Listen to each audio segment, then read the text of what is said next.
বিরোধী ছাত্র আন্দোলনের শহীদ শিক্ষার্থীদের রুহের মাগফিরাত কামনায় হবিগঞ্জের নবীগঞ্জ উপজেলায় আলোচনা সভা ও দোয়া মাহফিল করেছে বিএনপি। পরে ছাত্র জনতাকে হত্যার দায়ে শেখ হাসিনা সহ সকলকে বিচারের আওতায় নিয়ে আসার দাবিতে অবস্থান কর্মসূচি পালন করা হয়। রিপোর্ট করছেন সোনিয়া আহমেদ চৌধুরী। বৈষম্য বিরোধী ছাত্র আন্দোলনের শহীদ শিক্ষার্থীদের রুহের মাগফিরাত ও আহতদের সুস্থতা কামনায় নবীগঞ্জে আলোচনা সভা ও দোয়া মাহফিল অনুষ্ঠিত হয়েছে।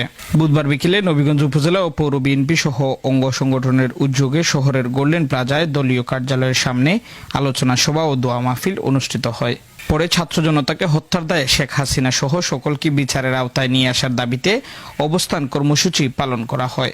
আলোচনা সভা ও দোয়া মাহফিলে নবীগঞ্জ পৌর বিএনপির আহ্বায়ক সালিক আহমেদ চৌধুরীর সভাপতিত্বে ও উপজেলা বিএনপির যুগ্ম আহ্বায়ক শিয়াব আহমেদ চৌধুরীর সঞ্চালনায় প্রধান অতিথি হিসেবে বক্তব্য রাখেন নবীগঞ্জ পৌরসভার মেয়র ও পৌর বিএনপির সাবেক সভাপতি সাবির আহমেদ চৌধুরী।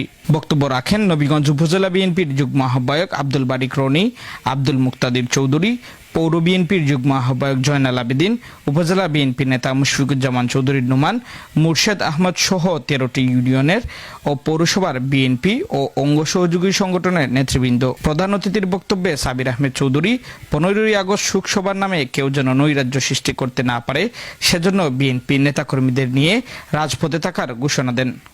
ইতিমধ্যে একটি কেন্দ্রীয় প্রোগ্রাম আমাদের মধ্যে এসেছে। 14 এবং 15 তারিখ বাংলাদেশ জাতীয়তাবাদী দল এদেশের সমস্ত রাজপথে পাড়া দিবে।